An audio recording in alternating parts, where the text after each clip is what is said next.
السلام عليكم، كي دايرين؟ لاباس عليكم؟ بخير؟ كنتمنى ان شاء الله تكونوا بخير وعلى خير، اموركم طيبه وانتم كتشاهدوا لا فيديو ديال اليوم ان شاء الله غادي نبارطاجي معكم جوج اسرار او لا اسرارين من اسرار الصحراء للزياده في الوزن. النساء الصحراويات الجميلات كيستعملوهم للزياده طبعا في الوزن، فشي حاجه زوينه رائعه، اعشاب كما هي مضمونه، ماشي حيت كنشوف مؤخرا شي اعشاب كتبارطاجيو هكا مثلا في الحكين ما خصهمش تستعملوا الصراحه. فاليوم غادي نشارك معكم الحكين والسهله، ويمتى غادي نحقنوا وعلاش غادي نحقنوا وشكون هي هذه اللي ضروري خصها تحقن، وحتى السهله يمتى كدار والاعشاب اللي فيها ويمتى وشحال المده والطريقه. فانا ان شاء الله اليوم هادشي غادي نحاول نشاركه معكم من القلب، يعني غيكون كلام بحال كهضر مع خواتاتي. فحتى نتوما ما تبخلوش عليا بلايك وتعليق زوين محفز، كيف ما شفت تعاليق حفزاتني وهي اللي خلاتني جيت جلست وكنبارطاجي معكم هاد الاسرار اللي ماشي كنبخل عليكم، ولكن غير خاصنا غير محفزات، يعني الانسان يحفزك بكلمه طيبه بدعوه خير، فهذا من فضل ربي. فاول حاجه غنبدا معكم البنات بها وهي التجريه السهله عفوا السهله. انا كنت ديجا بارطاجيتها معكم، كاينه في القناه تقريبا ايام كورونا من 2021 فاش حطيتها في القناه ديالي. انا غادي نخلي لكم الرابط في صندوق الوصف وجربوها البنات. هاد السهله يعني البنات اللي ما قدرات مثلا تحقن، وانا غادي نهضر لكم على الحقين غير السهله بعجاله لانني كنت بارطاجيتها معكم. الجريه عفوا اولا السهله ضروري كنستعملوها قبل اي وصفه زياده في الوزن، اولا كنستعملوها تقريبا كل 3 اشهر 4 اشهر كنستعملوها الامعاء ديالنا، كنقيو بها الامعاء، لانه الا كانت الامعاء نظيفه وتسقلي مصارينك راه تيبان على وجهك. راه الا كانت شوفي غير مثلا الا كانت كضرك المعده كيتيولي الوجه ديالك، الا كنتي ضرك المصران كيتيولي وجهك. فضروري البنات خصنا نقيو الامعاء ديالنا. الا انا ما نقولكش مره في الشهر، ولكن كل مره في 3 شهور، كل مره في 3 شهور غادي ديري ديك السهله. ولكن الا كنتي باغا ديري وصفه وتزيدي في الوزن، ضروري البنات من السهله ضروري كتخرطي مصارينك كامل كاع من داكشي اللي ما هو صالح واللي عامرين وما هو لايق وكيخرج، وكتنقي مصارينك ومن بعد كتبداي الوصفه ديالك وكتبان النتيجه، خصوصا الا كانت وصفه مصيباها او لا خديتيها مع الناس مضمونه وشي حاجه زوينه. هذه بالنسبه للجريه ما باش نعطيها بزاف لانني ديجا بارطاجيتها معكم وكاينه في القناه. فاليوم جيت نهضر لكم على الحكي اللي صراحه فيه بزاف ما يتقال، وانا اليوم ما شاء الله غادي نقول لكم الطريقه. وإلا بغيتو نصايب معكم في الفيديو الجاي حكانه ديريها في الدار، ما تحتاجيش تاخديها كاع ب 80 درهم ولا 120 درهم، ولا غتقام عليك غير في الدار ديالك ما غاديش تفوتي فاتها 5 دراهم. نبارطاجيها معكم علاش لا، وهو من الافضل تكون حقانه ديالك انت بوحدك. هاد النصيحه ما بغيتش ننساها.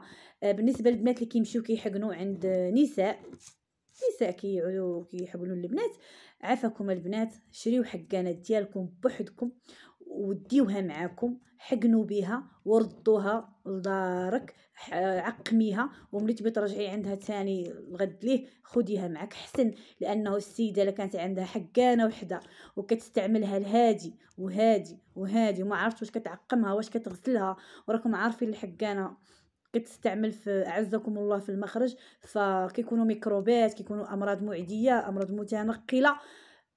هذا انا جيت نحضركم منه، تفكرتها دابا وقلت نقولها قبل ما ننساها، قبل ما ندخل في الوصفه والحقين وداكشي. فعافاكم البنات اللي كتحقن خدي معك حقانتك حقني بها. هذه الا ما كنتي كاع كتعرفي ديري حتى شي حاجه، ما ان شاء الله اليوم بهذا لا فيديو غتعرفي تحقني بوحدك وغديريها في داركم بوحدك. ولكن الا ما قدرتيش وكتمشي عند شي سيده خدي ديالك، وملي تجي لداركم عقميها بجافيل مزيان ولا نقول ونشفيها، والغد لي خديها شي حاجه ديالك ما تبارطاجيهاش مع ناس اخرين. هذه كنصيحه. بالنسبه للبنات الحقين، شكون هو الحقين البنات كيديروه الطفيلات اللي مساكينات ضعافات، يعني كتلقاي الوزن ديالها 42 40 39 وكتلقي الطول ديالها 150 180 173. فكتكون صراحه ضعيفه بزاف وكتلقيها كتشرب ما خلات ما دارت. فالحكين في هاد الحاله لهاد السيده راهو زين زين زين زين الصراحه وزوين، كينقي ليها المصارن وكيفتح ليها حتى المصارن ديالها شويه يوسعوا شويه ويقدروا على الماكله. وايضا خصها تتبع نظام غذائي ضروري مور الحكين. فانا هادشي ان شاء الله كلشي غادي نقول لكم. فكيف قلت لكم البنت اللي كتكون رقيقه وجربت بزاف ديال الوصفات جربي الحكين هو الاول. حقني مصارينك مده ديال 3 ايام، وممنوع ممنوع منعا باتا تحقني في البرد، ممنوع. حقني في الحال سخون، يعني ملي كتكون الدنيا سخونه في الصيف شهر 8 شهر 7 6 5 وانت طالعه. ولكن هاد الوقيته ما تحقني فيها الصراحه الا شفتي شي نهار كان سخون. غير هو خاصكي 3 ايام متابعه وانت كتحقني تقريبا ب3 لتر من هاد الشيء اللي غادي نقول لك. 3 لتر اللي غادي تخوي في مصارينك، 3 لتر اولا 2 لتر ونص حتى يتخوى كامل داك المحلول في المصارين ديالك. ومن بعد كتبقاي ديري ديك العمليه مثلا كتبقاي كدوري هكا كتنعسي وكتبقاي كدوري وترجعي ثاني هكا كنقولوا حنا كتلولبي ما عرفتش كي تقولوا لها. المهم راه تكوني فهمتيني بحال دابا تكوني ناعسه وكديري بحال هكا تدوري هكا صافي وصلك الميساج. ملي كتاخدي مثلا الحكين عفوا شرحت لك الطريقه ديال الحكين شكون اللي يديرها وشحال المده ديريها. انا كنكتب في ورقه باش ما ننساش حيت بزاف د الافكار ضروري ما ننسى شي حاجه. ديما كتوقع ليا حتى كنبقى نشوف مثلا الفيديو عاد تنقول نسيت هذه ما قلتها داكشي باش جبت ورقه في ستيلو وخصني نقيد. المهم فكيف قلت لك كديري الحكين المده ديال 3 ايام وملي كتحقني كتشربي مور الحكين مباشره. يعني كتحقني بحال دابا اليوم غتبداي غتنوضي مع الصباح. اول حاجه غديريها غادي تدفي المحلول ديال الحكين اللي غادي نقول لك شنو تستعملي فيه. كتدفيه حتى كيولي دافي، ما يكونش سخون بزاف ما يكونش بارد، يكون دافي. كتخويه في مصارينك كديري في الحكانه. كيف قلت لك الا ما عرفتيش كيفاش تصايبيها خلي لي تعليق وانا ان شاء الله الفيديو الجاي وعد نوريكم الطريقه ديال الحكانه.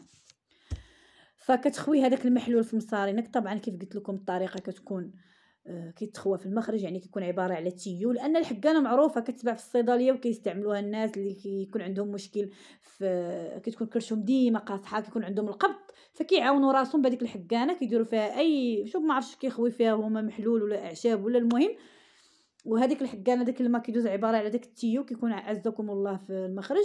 صافي كيتخوى هذاك الماء من بعد صافي كتولي عمليه ديال الخروج اعزكم الله سهله. يعني هي معروفه وطبيه وكاينه ولا حياء في العلم. فالمهم اولا بحال كيف قلت لك اليوم غتبداي اليوم في الصباح غتنوضي على الريق غادي تبداي الحكين هو الاول. غادي ديري داك 2 لتر الاولى ولا تخوي طرونس الاولى. وكيف قلت لك ديري العمليه وتمشي اعزكم الله للمرحاض لانه غتكوني زربانه المرحاض ضروري خصك تمشي ليه اعزكم الله. فكتمشي كتخوي المصران ديالك عجائب وغرائب. كترجعي كتعاودي العمليه وكتعاودي العمليه 3 المرات في نهار واحد مور هذيك الحكين. يعني كل مره كتخوي يطرونس 2 لتر حتى 3 لتر ديال حيت المره الاولى الا كانوا صارينك مضغوطين راه يطرو ما غاديش يطرونس كاع ما غاديش يتخوى كامل. ولكن انت كتبداي فهمتي بحال كتمهلي الاماء ديالك. بحال دابا اليوم تخوى المره الاولى يطروناس المره الثانيه 2 3 اكثر من 3 لا. المهم حتى تحسي بمصارنك صافي تنفخوا وما تخافيش. هذه راه عمليه من زمان كانوا كيديروها. فمن بعد ملي كتسالي كتمشي كتشربي او مور داكشي كتاخدي حريره يا اما ديال الشعير طحين الشعير اللي هو الزرع يا اما ديال البلبوله. بالاحسن كاع ما يكون فيها الحليب شربيها هكاك. شربي تقريبا 2 زلايف 3 زلايف شتي ما تكونيش قادره تشربي ارتاحي شويه وعاودي شربي ارتاحي شويه وعاودي شربي. هذيك النهارات اللي درتي فيها الحكين غادي تضلي غاده جايه للمرحاض، واخا فاش تحبسي نهار كامل سبحان الله دوك الامعاء كيتنقاو وكتحسي براسك تخرطي بمعنى الكلمه. طبعا كديري الفطور ديالك، شوفي انتي شنو النظام ديالك، احسن كيكون فطور صحي هكا، خبيز بالشعير، زيت البلديه، اتاي. الغدا ديالك يكون دسم، العشاء ديالك كسكروت، كولي وكلي مزيان، كولي مزيان، تهلاي في راسك. انا كنهضر مع البنات اللي رقاقات اللي قلت لكم 42 39 50، فكولي تهلاي في راسك، كولي واخا تاكلي غير الخبز والمرقه كولي. هذه بالنسبه للطريقه. وكيف قلت لكم يمتى كنديروها، ممنوع ديريها في البرد، ديروها في الصيف. وطريقه راني شرحتها لكم. اما بالنسبه للمكونات، فبالنسبه للمكونات البنات كنديروا اول حاجه كاين واحد العشبه سميتها، انا متاكده ما غاديش تلقاوها صراحه، ما غاديش تلقاوها عند البنات اللي كاينين في الداخل، يعني في مراكش كازا، المهم ما عرفتش، ما غاديش يلقاوها، موجوده بزاف في الجنوب، حتى ربما ما غاديش يعرفها، وإلا عرفها من الخير غتقولي له عطيني عود شديده. كتاخدي منه تقريبا هكا ليه الزو، حيت هو عويدات يكونوا خضرين، كتهزي قد هكا، كديريهم في 4 يطرو ديال الماء ولا 5 يطرو ديال الماء، وكتغليه حتى يولي داك الماء حمر بحال اتاي، كيولي حمر. ومن بعد كتخوي فيه، ديري فيه واحد الطويبه ديال السكر، غير صغيره، طوبه ديال السكر وصافي. ومن بعد كتصفيه وكتوضعيه في قاميله، والغد ليه ان شاء الله فاش تبغي ديري الحكين كتدفيه، تخويه في الحكانه ديالك. وكيف قلت لك الطريقه ديال الاستعمال. الا ما لقيتيش مثلا عود الشديده، كنديروا التمر والشعير. تقولي لي التمر والشعير، نعم. كتاخدي قاميله كتخوي فيها 5 يطرو ديال الماء، بحال دابا غدا ان شاء الله غتحقني، اليوم هكا مع العصر غادي تاخدي قاميله غتخوي فيها تقريبا زلافه ولا نص زلافه، ما كايناش، المهم تقريبا تكون شي 20 حبه ديال التمر ولا 10 الحبات تاع التمر، وكتخوي فيهم نص زلافه ديال الشعير، وكتخليهم يغلاو حتى كيولي داك الماء ديالهم حمر، تحسي بداك الزرع طلق داك الماء، وداك التمر كذلك طلق ديك العصاره ديالو، كتصفيه كيف ما قلت قبل، وكديريه في وعاء وكتخليه حتى الغدا، وكتستعمليه طبعا. الطريقه ديال الحكين راني قلتها لك. الا ما لقيتيش التمر موجود، الشعير موجود، غادي تاخدي ماء ديال البحر. تقولي لي الماء ديال البحر، اييه اختي شحال حقنا بالماء ديال البحر. الماء ديال البحر ما تحتاجي كاع لا تسخنيه لا تغليه لا حتى حاجه، في الصيف ماء البحر في الصيف. تقولي كيفاش؟ اول مره تسمعيها اكيد.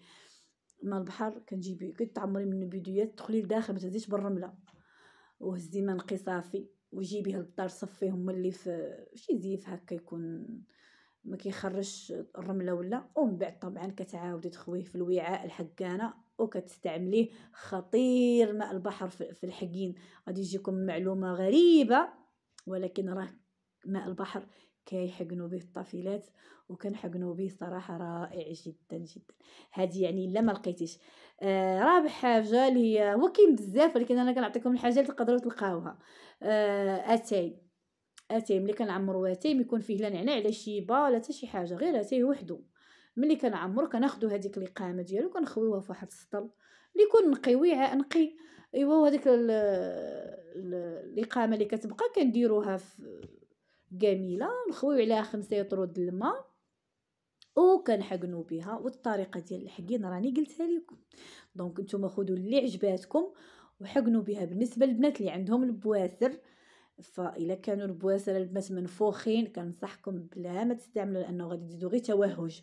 كانوا حتى الا كانوا كاع البواسر الداخليه راه ان شاء الله غادي ان شاء الله تبراي منهم، ولكن الا كانوا دوك الخارجيين ومنفوخين من الاحسن لا حتى تبراي ان شاء الله عاد استعمليهم. هاد الحقين تقدروا تستعملوا المرضعه، الحامل طبعا لا، ممنوع على الحامل. المرضعه، السيده العاديه، البنيتات الصغار لا انا عارفه هاد الاسئله غادي يجيوني. البنات الصغار لا ما يحقنوش بهذا. كتوصل البنيته كتبلغ ان شاء الله ديك الساعه اللي بتحقني لها حقني لها. وهذا الشيء اللي كاين. نتمنى ان شاء الله نكون قلت كل شيء على الحقين، وجربوها البنات، راه ما فيها حتى شي حاجه، راه زوين للمصارن وزوين للصحه. وبنادم هكا مره ينقي نصيرناتو وينقي حالته، والله يوفقكم يا ربي كاملين للخير. وما تنساونيش طبعا من دعوة الخير، وتبارطاجيو الفيديو لصحاباتكم باش ان شاء الله حتى هما يجربوا الوصفه ولا يستافدوا. الا استفدتوا طبعا خليوا لي تعليق زوين بحالكم، ما تديوش على يديا. انا دايره واحد الوصفه تبريمه، راكم عارفين اليوم السبت غدا الحد، فضروري من تبريمه هكا بالحنه شي حاجه زوينه. فوالا البنات هادشي اللي كاين. تهلاو ليا فراسكم، و كنصيفط لكم بوسات كبارين، وكيف ما العاده نختموا لا فيديو ديالنا بالصلاه والسلام على حبيبنا محمد، والسلام عليكم ورحمه الله تعالى وبركاته.